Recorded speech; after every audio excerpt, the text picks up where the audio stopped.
La nature, l'écologie, la performance économique sont-elles compatibles ? Comment les entreprises peuvent-elles s'adapter pour protéger la biodiversité tout en restant compétitives ?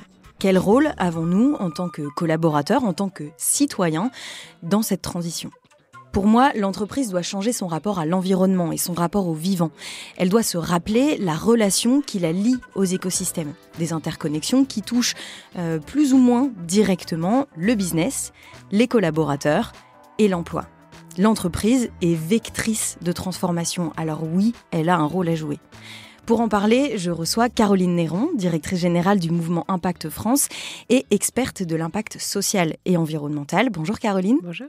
Merci d'être avec nous. En quelques mots, vous êtes vraiment une pionnière dans la fusion du monde de l'entreprise et de l'impact social et environnemental. Avec le mouvement Impact France, vous allez en parler. Vous avez créé un réseau très puissant d'entrepreneurs sociaux et d'entreprises en transition. Et du coup, vient ma première question pour commencer notre échange. Pourquoi est-ce que c'est nécessaire, selon vous, de parler à tout type d'entreprise ? C'est nécessaire parce que, en fait, la question environnementale, elle ne peut pas, et sociale, ne peuvent pas être limitées à des pionniers. Donc, nous, historiquement, on réunissait ces pionniers. Donc, des entreprises à impact social et ou environnemental qui ont choisi de naître pour résoudre une problématique qui n'était pas encore résolue. Donc, des problématiques qui peuvent aller sur la chute des personnes âgées, jusqu'au gaspillage alimentaire, jusqu'au l'autopartage. Et donc, après, c'est des réussites d'entreprises super. C'est Phoenix, c'est Ciel Bleu, c'est des entreprises qui maintenant traversent notre quotidien. Et donc ces entrepreneurs, ils se sont réunis pour montrer qu'on pouvait faire des entreprises au service de l'intérêt général. Et donc, ils ont créé un réseau, ils ont créé aussi un modèle d'entreprise, un écosystème, des incubateurs, des acteurs de terrain, des financeurs, la finance à impact, pour pouvoir soutenir cette branche d'entreprise qui, finalement, mettait sa performance au service de l'intérêt général. Et finalement, on a décidé de grandir. Et de s'ouvrir à toutes les entreprises qui voulaient mettre à côté de leur recherche de profit, la recherche d'impact social et écologique, et finalement équilibrer ces deux enjeux, ces deux performances, pour pouvoir avoir un modèle qui soit en même temps qui soit robuste, voilà, donc qui allie une performance économique avec une performance sociale et écologique. La robustesse, c'est la réussite, mais la réussite durable, celle qui va pouvoir se prolonger dans le temps. Donc non seulement c'est important pour ces entreprises, pour pouvoir envisager leurs opportunités, leurs risques demain, mais c'est évidemment un enjeu pour toute la société. Parce que si on a 1%, 2% des entreprises qui participent à résoudre des problématiques que les 98% autres ignorent, c'est un énorme problème. Or, aujourd'hui, on a un triptyque d'acteurs qui peuvent agir sur ces enjeux. C'est bien sûr le citoyen, c'est bien sûr l'État, mais c'est l'entreprise. Et c'est ce triangle qui doit être vertueux ou qui peut ne pas l'être. Et du coup, tout notre travail, c'est dire, OK, il faut un alignement de ces trois acteurs au service de l'intérêt général. Et finalement, ils ont tout intérêt à avancer ensemble. Ouais, c'est ça, c'est avoir une logique beaucoup plus globale et se dire, c'est intéressant cette notion de triptyque, c'est qu'en fait, on va en parler pendant notre échange, mais les trois sont vraiment, influent les uns sur les autres. On voit la puissance des entreprises aujourd'hui, notamment avec les GAFA. Une entreprise ultra puissante verte peut tout à fait influer de façon vertueuse sur des politiques, sur les collaborateurs, les citoyens, bien évidemment. Et puis de toute façon, comme vous le disiez, les limites planétaires, on va pas forcément aller dans ce détail-là, mais elles touchent tout le monde, quoi. Les entreprises y compris. Je vais vous faire écouter un petit micro-trottoir. On est allé demander à nos auditeurs ce que eux pensent, en tant que citoyens, que collaborateurs, du lien entre la nature et l'entreprise. Je pense que oui. Si elle veut vraiment s'y mettre, je pense qu'elle a vraiment son rôle à jouer. Globalement, les entreprises, c'est quand même des grosses parties là où plus que les individus qui eux-mêmes peuvent faire des petites choses, mais à leur échelle. 3 entreprises auront évidemment beaucoup plus d'impact que 3 personnes comme ça qui décident de trier leurs poubelles. Bien sûr, elle est censée avoir un rôle très important, même parce qu'on passe notre majorité du temps, même dans l'entreprise. Oui. Je pense que c'est important que les entreprises montrent l'exemple en premier pour que nous, après, on sache quoi faire en fait. Et puis après, effectivement, avoir des lieux peut-être d'échange, de discussion, d'amélioration pour avoir une bonne pratique. Oui, apporter nos idées, parce que des fois, les entreprises ne sont peut-être pas conscientes des moyens qu'ils peuvent mettre en place. Petit à petit, remettre en question tous les modes de fonctionnement, toutes les ressources, les matières qui sont utilisées pour quelque chose qui serait donc plus respectueux de l'environnement. Ça n'empêchera pas d'être compétitif et au contraire, peut-être encore plus compétitif. Je pense que si tout le monde commence à prendre conscience que l'écologie, c'est vraiment l'avenir finalement, les entreprises sont obligées de s'adapter et d'être plus éco-responsables. Il y a 40 ans, on ne triait pas nos déchets. Maintenant, on trie nos déchets. Voilà, ce sont des petits gestes qui nous paraissent un peu plus logiques. Donc, rien n'est impossible à améliorer. En fait, c'est un travail humanitaire, je pense. Tout le monde doit être investi pour qu'il y ait un réel impact et un réel changement et que tout le monde puisse continuer à faire des enfants sans se poser la question est-ce qu'ils auront la planète que nous, on a eue. Caroline Néron, vous vous engagez pour montrer aux entreprises que la préservation de l'environnement a un impact direct et immédiat, qu'on n'est pas seulement dans une logique à long terme. Et puis, en plus, oui, voilà, que cet impact, il concerne directement leur performance. Quels sont les secteurs les plus vulnérables et comment est-ce qu'ils se préparent aux nouveaux défis auxquels ils vont être confrontés ? Alors finalement, il faut quand même se le dire, presque tous les secteurs sont touchés et on a un enjeu déjà que tous les secteurs s'engagent. Parce qu'on a aussi beaucoup travaillé, et beaucoup réfléchi en se disant, voilà, il y a quelques secteurs clés, il faut accompagner leur décarbonation, puis finalement, le reste, tout le monde fait ce qu'il veut. Faire bouger une société à la lumière des défis qui sont les nôtres aujourd'hui et demain, c'est quand même faire bouger tout le monde dans le même sens. Parce que c'est vrai que faut pas se dire que c'est réservé à certains. Une boulangerie peut être une boulangerie à impact social et écologique, et on a un enjeu que toutes les boulangeries le soient, mais aussi les agences immobilières qui peuvent lutter contre la discrimination. Enfin, en fait, tout acteur économique peut avoir un enjeu d'intérêt général au cœur. Et si la moitié des entreprises françaises l'avaient, ça serait un autre paysage. Mais oui, effectivement, il y a des secteurs clés aujourd'hui, et on a été étonnés nous-mêmes qu'il y ait beaucoup d'entreprises de ces secteurs qui arrivent. Parce que traditionnellement, c'était moins notre champ. Donc, on a par exemple tous les acteurs du logement, de la mobilité, de l'aménagement du territoire, évidemment, qui sont confrontés à des évolutions extrêmement fortes et qui sont finalement dans une injonction contradictoire permanente. Par exemple, le logement, pendant des années, ça a été build, baby drill, build, baby build, au lieu de drill, baby drill, c'est il faut construire. En fait, on ne peut pas construire comme ça si on veut respecter des enjeux climatiques, et en plus, les enjeux sociaux liés au logement ne sont pas obligatoirement résolus par le fait de construire n'importe quoi, n'importe où. Et donc, on a eu de plus en plus d'acteurs du logement, de la construction, qui comprenaient ces enjeux, et qui avaient des obligations de changement de modèle extrêmement fortes, de l'économie circulaire, de l'économie de la fonctionnalité, donc qui réfléchissaient très loin et qui ont commencé à se réunir à Impact France. On a évidemment les secteurs comme celui de l'énergie. Évidemment, le secteur de l'énergie est assez touché de manière prioritaire. C'est un gros atout en France. On a une énergie extrêmement décarbonée. Mais tous ces acteurs, ils sont complètement en prise avec la capacité, par exemple, de notre pays, de notre continent, à se décarboner, à quelle vitesse ça se fait, et aussi peuvent être dans des injonctions parfois contradictoires. Évidemment, on veut produire beaucoup d'électricité. On a eu des gros problèmes de production. On a eu des injonctions à la sobriété. Aujourd'hui, on a trop d'électricité parce qu'on se décarbone pas assez vite. Donc voilà, ils sont tout de suite en prise avec les problématiques vraiment du lien entre transition écologique et transition économique. Et puis après, on a d'autres acteurs sur un autre champ complet, ce qui est celui de la vulnérabilité.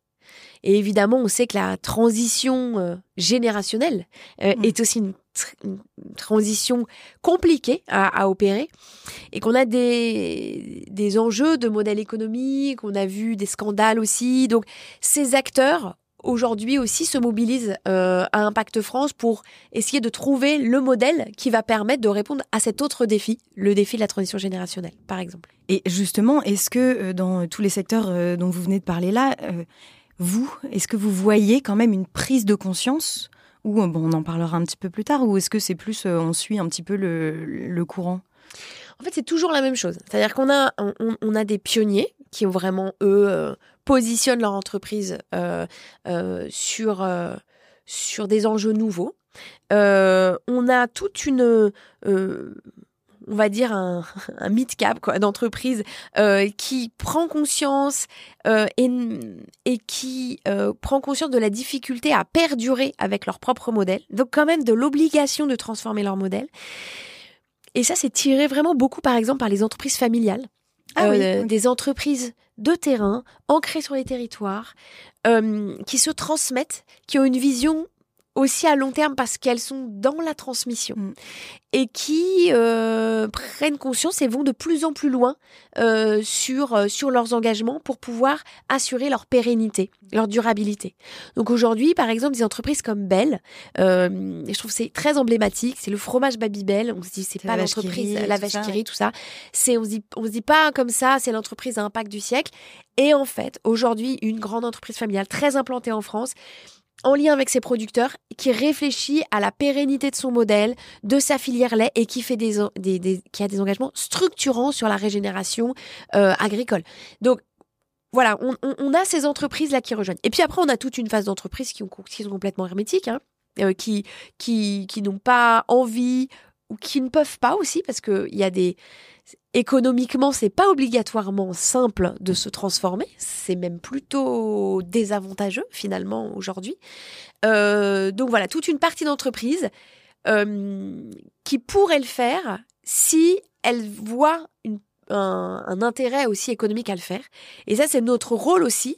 Donc de soutenir les pionniers, de les encourager, de les développer, de pouvoir leur obtenir aussi des avantages à cette transformation, mais aussi de faire la voiture balai, c'est-à-dire d'accompagner les acteurs publics à avoir des réglementations qui poussent tous ceux qui aujourd'hui ne voient pas ou n'ont pas du tout d'intérêt ou voire ont même un désintérêt à le faire, et donc qu'à minima ils soient pas désintéressés à le faire avec des systèmes de réglementation minimale. Justement, pour faire le point un petit peu sur ces principales législations, en France, en tout cas, quelles sont-elles ? À quoi les entreprises doivent-elles se conformer ? Alors, sur les enjeux environnementaux, la principale législation la plus historique, c'est ce qu'on appelle la DPEF. Donc, c'est on va dire un bilan carbone qui est aujourd'hui obligatoire pour toutes les entreprises de plus de 500 salariés. Déjà pas mal du coup. C'est pas mal, mais faut quand même se dire que les députés s'amusent au Parlement du fait que 60% des entreprises ne le font pas. Donc on va quand même pas conditionner les financements de la BPI au fait de le faire. Donc en fait on a des obligations, c'est des obligations, voilà, mais tout le monde sait qu'il y a plus de la moitié d'entreprises qui le font pas, et apparemment personne se dit que il faudrait trouver quelque chose pour qu'ils le fassent. Donc quand nous on cherche à dire aujourd'hui non, on peut pas avoir d'investissement de France 2030, de la BPI, si on n'a pas répondu à cette obligation, qui n'est pas une obligation nouvelle, ça fait plus de 10 ans. Aujourd'hui, c'est une lutte. Mais on y arrive, et on y est arrivé. Par exemple, aujourd'hui, les fonds de France 2030 sont conditionnés à ce que ces entreprises respectent la loi. Après, on a beaucoup aussi d'obligations sociales, qui sont des obligations, je crois, dont on peut être fier. L'indice Pénicaud sur l'égalité salariale professionnelle homme-femme. Évidemment, des taux obligatoires de personnes handicapées dans les équipes. On a aussi aujourd'hui développer des bonus-malus sur les contrats courts. Donc, si on fait des contrats de 24 heures, de 48 heures, on peut avoir des malus. Donc, on a aujourd'hui une législation écologique et sociale en France qui est de bon niveau. Et l'enjeu, c'est que ça puisse être un avantage, en fait, de créer un système concurrentiel où respecter ses obligations et voir, pour ceux qui le souhaitent, aller plus loin, constitue un avantage. Par exemple, on a un très bon outil qui a été créé qui s'appelle l'indice de réparabilité. Oui. L'indice de réparabilité qui est devenu obligatoire, par exemple, pour plein de producteurs informatiques. Et je discutais avec des grands producteurs d'ordinateurs, là je vois les marques des ordinateurs, donc, qui sont à peu près ceux-là, et qui me disaient, oui, aujourd'hui, avoir été obligé de publier un indice de réparabilité, voire d'avoir un malus si on ne le fait pas ou si on le fait mal, ça nous a vraiment aidé à accompagner une transformation de notre chaîne de valeur, de notre chaîne de production. Donc en gros, l'enjeu, c'est qu'il puisse y avoir des réglementations qui soient incitatives. Et donc voilà, là je vous parle de ça. Après, sur les secteurs, après on peut avoir des réglementations écologiques, sociales, beaucoup plus diverses et beaucoup plus approfondies. Ouais, j'imagine que de toute façon, à chaque secteur, un peu ses réglementations, et puis à chaque secteur ses freins. Je pense notamment à l'industrie. L'industrie, c'est quand même des gros morceaux qui sont bien difficiles à faire bouger. Là où on en parlait, peut-être les entreprises plus petites, les entreprises familiales sont peut-être plus sensibles à ce genre de sujet. Vous disiez tout à l'heure que ce genre de décision, ce sont des engagements. Ces engagements environnementaux, ils peuvent être compliqués pour des raisons de business, pour des raisons économiques. La question qu'on doit vous poser très souvent, comment justement réconcilier la nécessité écologique avec la quête du profit, montrer que les deux, au final, sont possibles? Alors, sont possibles, mais il ne faut pas non plus être naïf. Enfin, moi, j'ai discuté justement, vous parliez avec des industries, avec des chefs d'entreprise industriels qui me disent, moi, c'est simple, j'achète ma matière première au prix du produit fini qui vient de Chine. Donc, c'est simple. Il y a aussi des endroits, des produits sur lesquels la concurrence prix n'est même plus possible. Donc, il faut quand même être réaliste avec cette situation. Aujourd'hui, faire des pompes à chaleur en France, c'est à peine 10%. Tout se fait en Chine, tout a été développé en Chine. Tout est beaucoup moins cher en Chine et pour des raisons très claires que tout le monde sait. Enfin, je veux dire, le modèle social fait que est beaucoup plus fragile et on a aussi toute une partie de l'industrie qui est presque du semi-esclavage. Faut le dire, faut l'assumer. Donc, à partir du moment où on connaît cette situation, on sait qu'il y a des endroits, si on ne prend que le coût du produit, on ne sera jamais compétitif. Et est-ce qu'on veut aller vers la compétitivité du Yémen? Parce qu'à la limite, si on se dit qu'il faut être le moins cher possible, allons-y.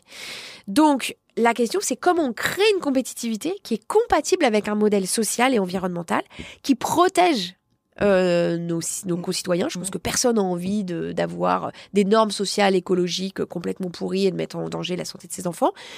Donc, comment on fait pour asseoir une nouvelle compétitivité et protéger nos industries? C'est-à-dire en se disant, oui, si aujourd'hui on met des normes sociales, écologiques qui nous paraissent OK, mais qu'on importe des produits, n'importe quoi, qui ne respectent pas ces normes et sans mettre de droits de douane appropriés pour rééquilibrer le prix, c'est sûr qu'on est perdant. Et donc là, en ce moment, on est dans ce moment-là.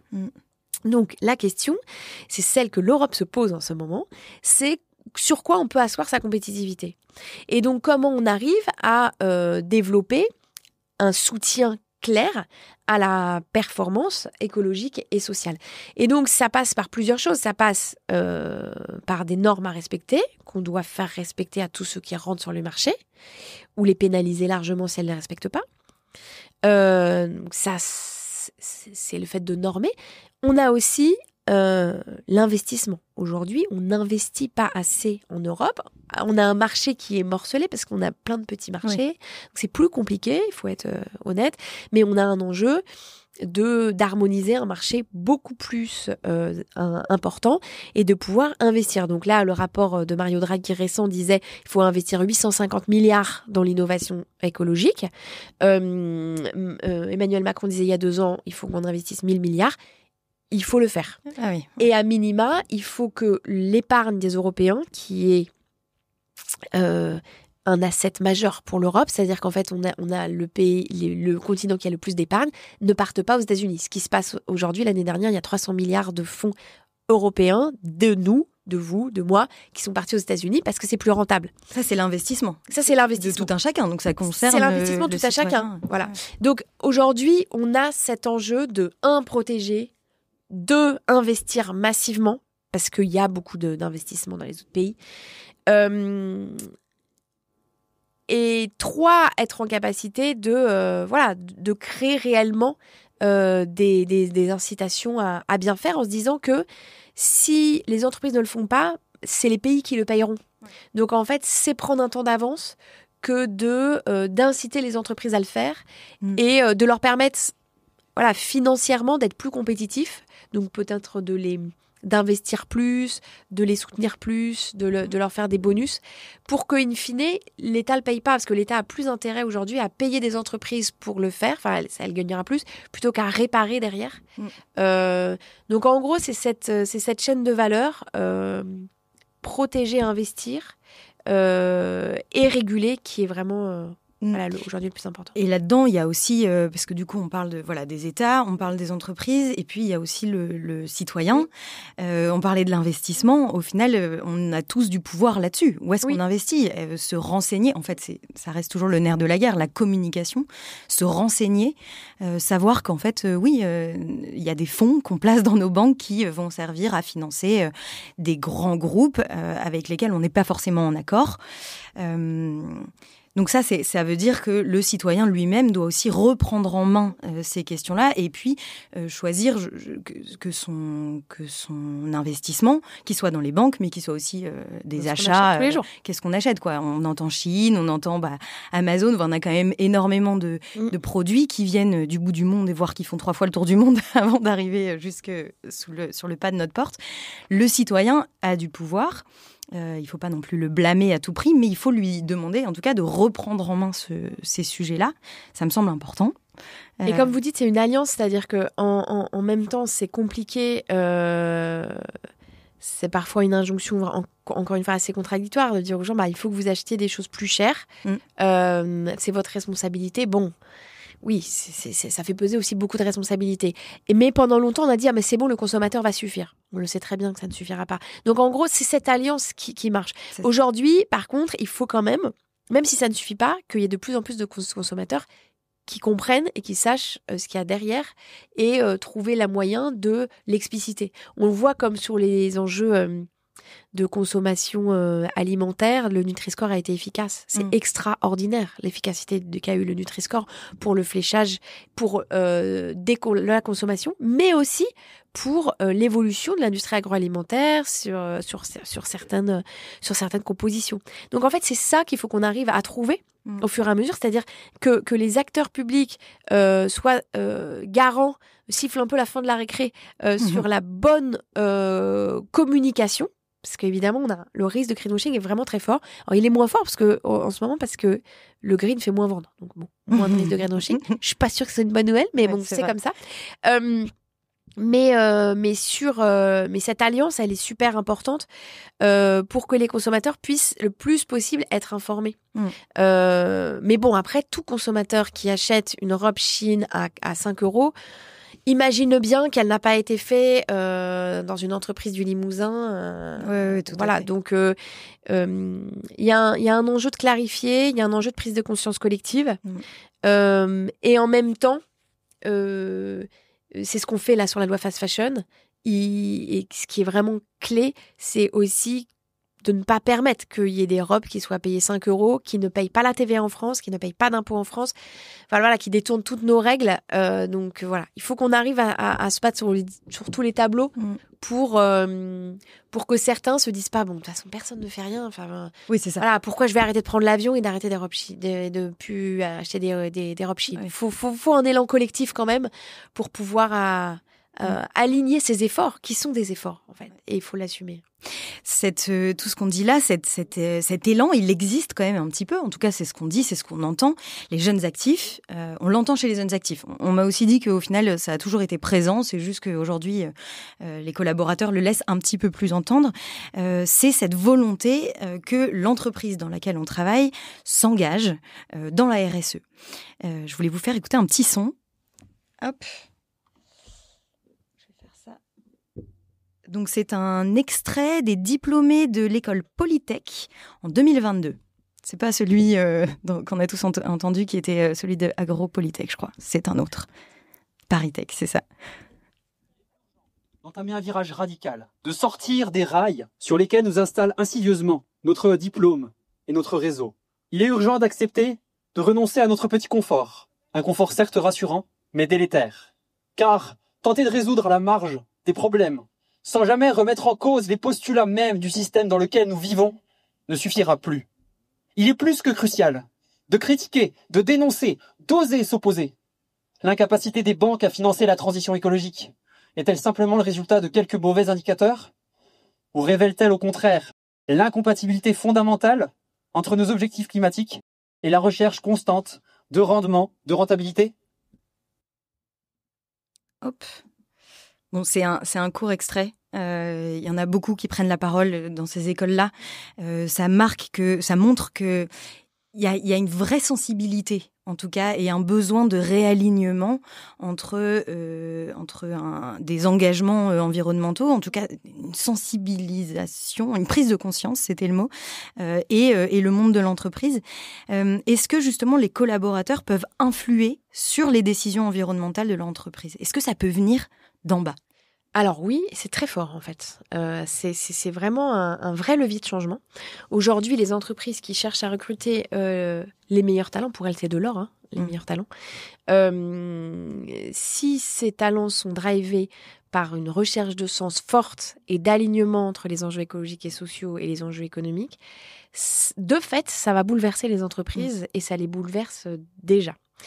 Et donc c'est vrai que c'est vraiment un enjeu qu'on ait une nouvelle génération qui sache que c'est possible et que c'est souhaitable et qu'il n'y a pas et c'est tout notre travail à Impact France de dire il n'y a pas finalement des acteurs qui vont ne faire que ça et d'autres qui ne feront que de l'argent. Et donc chacun est dans sa petite case et puis il y a un peu de philanthropie et hop, c'est fini. Parce que ça a été ça pendant des années et c'est encore un peu ça. C'est encore un peu ça. Moi, j'interviens quand même pas mal dans des écoles de commerce, à HEC récemment, même sur vraiment un master développement durable hyper intéressant. Mais je voyais qu'il y avait quand même une difficulté à se dire ok, c'est la responsabilité de toutes les entreprises et la possibilité de toutes les entreprises. C'est pas seulement ou je vais travailler chez des pionniers ou de toute façon sinon je vais me faire de l'argent. Non, il y a une voie. Il y a la voie de travailler à cet alignement qui est possible, mais qui effectivement suppose de réfléchir différemment, par exemple, les enjeux de rentabilité financière. Et donc, nous, on a un cercle finance à impact très fort, très important à Impact France. Et de fait, on doit mettre les pieds dans le plat. Les TRI, les retours sur investissement, la rentabilité court terme, moyen terme, long terme, elle doit quand même être un peu réfléchie à l'aune de ces investissements. Et ça ne veut pas dire que ce n'est pas rentable et qu'on ne peut pas asseoir un modèle économique qui intègre ces enjeux. Ça veut dire que parfois, il y a de la rentabilité beaucoup plus moyen et long terme. Et là, on le voit très bien, par exemple, dans une entreprise, plus grosse entreprise automobile, Stellantis, qui décide de réouvrir des chaînes de production de voitures diesel parce qu'elle subit une crise et parce qu'il y a encore une demande. On voit très bien comment l'alignement positif dont on a parlé, à l'inverse, peut se faire. Qu'est-ce qui se passe ? Il y a une faible incitation de la consommation de voitures électriques, voire pas d'incitation. Un espèce de recul aussi en se disant faut pas nous ennuyer, tout ça. Donc un recul dans l'opinion publique et une faible incitation des acteurs publique. Et donc, du coup, les entreprises automobiles disent nous, ça recule, donc il faut faire reculer la loi. Donc, au lieu d'obliger à ce que toutes les voitures soient électriques en 2030, on repousse pour que ce soit 2035. Mais bon, peut-être qu'on va encore repousser. Voilà. Ouais. Et du coup, comme on a repoussé, on relance des chaînes de voitures diesel. Et donc, voilà, on a le cercle malheureux, le cercle vicieux qu'on pourrait avoir à l'inverse, c'est-à-dire une incitation forte des acteurs publics en disant nous, on a un enjeu 2030, donc on va mettre un bonus extrêmement fort à la production de voitures électriques, donc ça enrichit nos entreprises de l'automobile, ça leur permet de prendre un temps d'avance et elles se projettent dans le futur. Et donc pour des enjeux de rentabilité court terme, Stellantis réouvre. Et en même temps, est-ce qu'on peut la blâmer aujourd'hui, vu qu'effectivement, elle a des très mauvais chiffres et qu'il y a des risques aussi de licenciement. Oui, voilà. C'est ça, c'est la protection de l'emploi. Le problème, c'est que c'est le message qui est envoyé et pas du tout bon, quoi. Même pour le citoyen, le collaborateur qui a envie de s'engager, qui a envie d'y croire, qui dans son quotidien s'engage et se rend compte qu'en fait, ça fait marche arrière. Bon, à quoi bon, quoi. C'est sûr.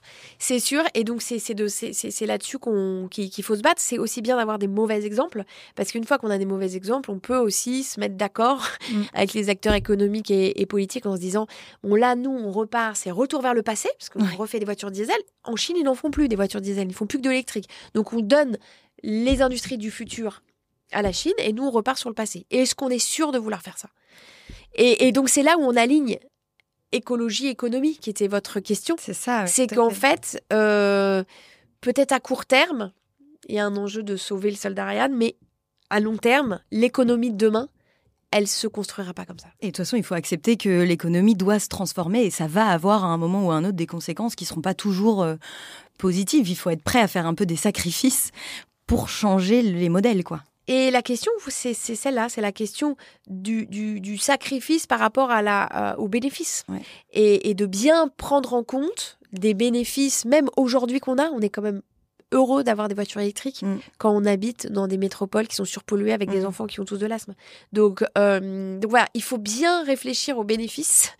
Bien sûr, se transformer, il y a toujours des sacrifices, mais peut-être qu'on peut voir que les bénéfices en seront nombreux pour nous et surtout, bien sûr, pour nos enfants. Bien sûr, c'est sûr.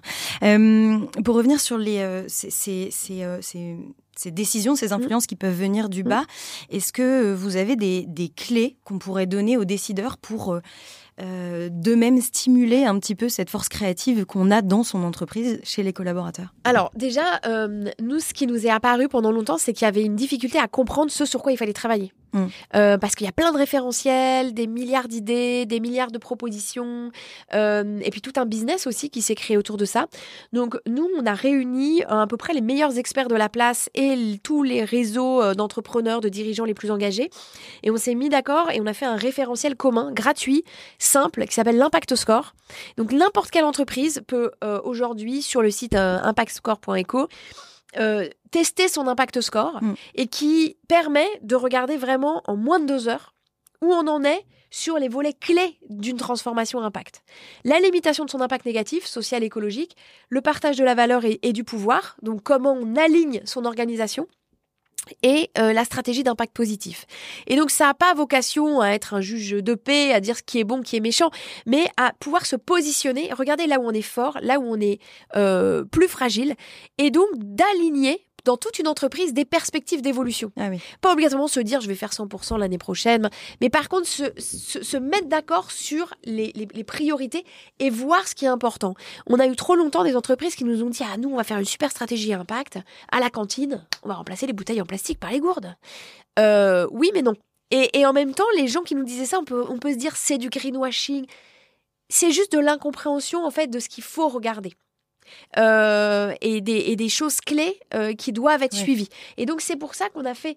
Et donc, ce parcours, il est vraiment accessible de la boîte de 3 salariés à la très grande entreprise. On a EDF, la Maïf, Harmonie Mutuelle qui l'utilisent, mais aussi plein de toutes petites boîtes pour qui c'est un screen rapide.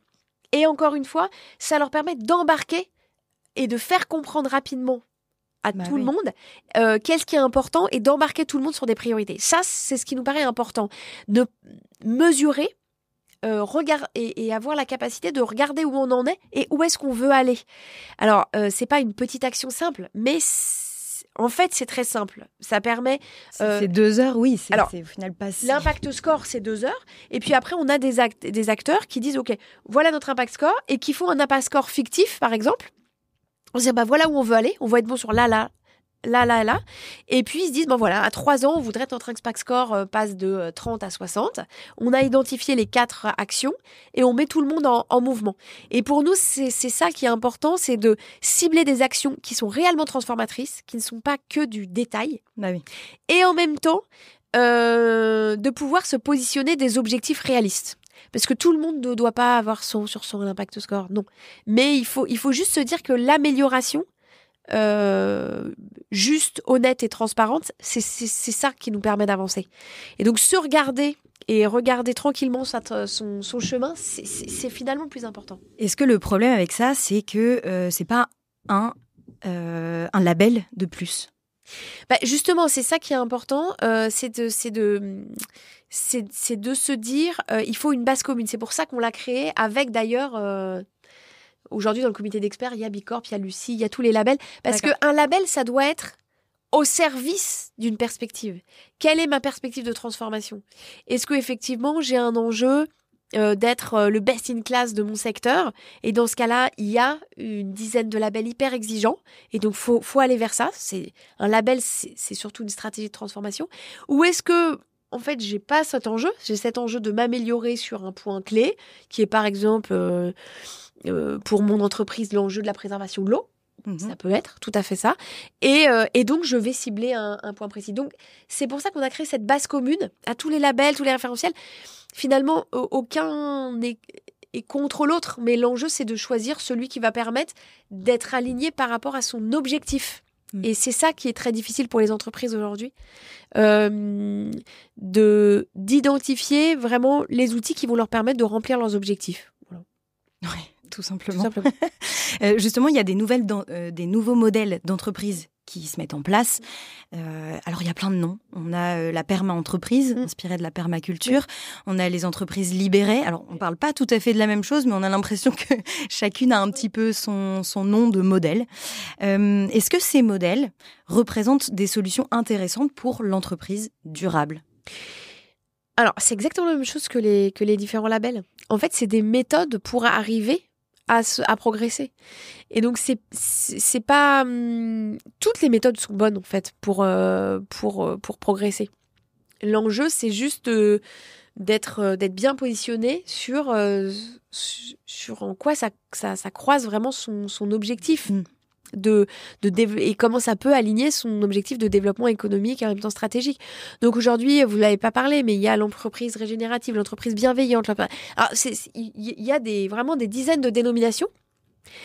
Et c'est tant mieux, quelque part, que chacun puisse se dire, tiens, ce label, il est utile pour moi. Cette démarche est utile pour moi. Il y a la démarche d'entreprise à mission aussi, qui est une démarche, là, elle par contre, régulée et inscrite dans la loi. Et ces différentes démarches sont intéressantes pour progresser. Après, il n'y a pas une catégorie d'entreprise régénérative ou d'entreprise à mission. Enfin, en fait, c'est une démarche. Donc, ça ne valide pas une action. Ça valide une démarche. Donc, c'est en ça, il faut l'utiliser comme tel. Et c'est pour ça que derrière, on a voulu créer un scoring hyper simple qui marche pour toutes les démarches. Donc, je peux utiliser une démarche d'entreprise régénérative pour améliorer mon impact score. Je peux utiliser une démarche d'entreprise libérée ou une démarche d'entreprise contributive. Voilà. Et voilà, si elle me semble correspondre à mon nombre de salariés, à mon territoire, à mon secteur, il faut choisir la méthode qui nous plaît. Donc, en fait, cette diversité de démarches et de labels, je pense qu'elles sont vraiment des outils utiles. Mais par contre, il faut que l'entreprise, à la base, ait fait le travail de base de se dire, qu'est-ce que je fais ? là où je suis bon, là où je suis pas bon, et là où je veux aller. Et après, du coup, je vais utiliser les démarches qui vont les formations, les labels qui vont me permettre d'y arriver. Est-ce que vous avez, on arrive à la fin de notre épisode, mais est-ce que vous avez des exemples concrets pour une petite entreprise, par exemple, des exemples concrets, comment elle peut agir et s'engager ? Oui, alors en fait, alors petite entreprise, mais on va prendre une entreprise, par exemple un promoteur immobilier de 70 personnes. Très bien. On va voir. Je prends des exemples que je connais comme ça parce que aujourd'hui, elle peut faire deux choses. Elle peut faire des choix radicaux qui lui permettent déjà de se réorienter. Par exemple, des entreprises qui disent nous, on va faire vraiment des analyses de biodiversité on va respecter les analyses de biodiversité et de transformation des territoires pour savoir où construire. Très bien. Et donc, par exemple, ça va nous permettre de dire non. Et donc ça, une entreprise qui veut se transformer, il faut qu'elle réfléchisse aussi à quelles sont ses limites, là où elle va dire non. Ça, c'est vraiment la première chose. Et ce type d'entreprise, je discute avec son patron très, très régulièrement, me raconte presque toutes les semaines là où elle dit non. Non à un hôtel en bord de mer alors que le niveau de la mer remonte et qu'en fait l'hôtel va peut-être être construit le jour où personne pourra habiter dedans. Non parce que en fait ils se sont rendus compte qu'il y avait une alerte biodiversité sur un territoire qui était constructible et où la métropole avait lancé un appel d'offres et ils appellent eux-mêmes la métropole en disant en fait on vient de garder cet appel d'offres mais le territoire n'est pas constructible parce qu'il est en zone biodive. Voilà. Donc ça, c'est hyper important. C'est une démarche bête, mais se dire ce qui n'est pas acceptable dans une entreprise et là où on doit dire non, c'est quand même c'est une base hyper importante. Et puis après, là où on a envie d'investir, et notamment, par exemple, sur l'empreinte carbone, c'est-à-dire est-ce qu'on a un objectif de baisser son empreinte carbone pour une entreprise industrielle ou pour une entreprise de construction, tout ça. À partir du moment où on se donne un objectif, il faut innover en fait. Il faut pouvoir réfléchir à la manière de fonctionner autrement. Et donc, comment on peut tester l'économie circulaire, l'économie de la fonctionnalité, ça vient vite. Donc, se dire, il y a les choses sur lesquelles on dira non, voilà, pour tout le monde. Et puis, il y a une partie de notre activité où on va faire de la recherche et développement, de l'innovation, en se disant qu'elle va pouvoir prendre de plus en plus de part après dans le fonctionnement même de l'entreprise. Donc, c'est toujours un peu la même chose, c'est toujours la voiture balai et les pionniers que nous, on adresse. Et c'est plutôt ça les conseils aujourd'hui qu'on adresse aux entreprises. Réfléchir l'endroit où elles veulent avoir un impact positif, où elles vont commencer à faire de la R&D, puis au fur et à mesure infuser dans toute leur entreprise, et réfléchir à leurs limites et à leurs renoncements. Ouais. Et aussi être capable de se faire un audit et savoir aujourd'hui où sont leurs... Encore une fois, c'est vrai que la démarche première, c'est celle de la transparence. Oui, c'est ça. Ouais. C'est celle d'assumer là où on est, là où on va, ce qu'on pourra faire et ce qu'on ne pourra pas faire. Parce que c'est la transparence qui recrée la confiance avec les collaborateurs, avec les consommateurs, avec les partenaires. Quand on parle de sens de l'entreprise, vous en parliez tout à l'heure, la transparence, c'est quand même la base pour, en interne et en externe, avoir une vraie dynamique de changement réussie. Merci beaucoup, Caroline, pour cet échange. Je vais conclure. Grâce à tout ce qu'on vient de se dire là, c'est vrai qu'on a une vision qui est à la fois très globale et je trouve à la fois très concrète. Globale parce que on se demande pourquoi les entreprises doivent prendre en compte les enjeux écologiques dans leur business et on se rend un petit peu compte de tout ce que ça implique. Et une vision très concrète, on a parlé des entreprises, des plus ou moins petites, moyennes, voire même très grosses entreprises, comment est-ce qu'elles peuvent agir de façon concrète à leur échelle, voilà, devenir des entreprises de demain, des entreprises durables, intégrées donc, c'est au final la conclusion, dans un écosystème avec une logique globale de protection de l'environnement et avec l'environnement, le vivant. Dans un sens plus large, considérer que l'entreprise, au final, fait partie de ce vivant-là. Donc, on l'entend. Ça ne doit pas être une contrainte, mais bien une opportunité, même si, évidemment, il y a un calcul coût-avantage qui doit être fait.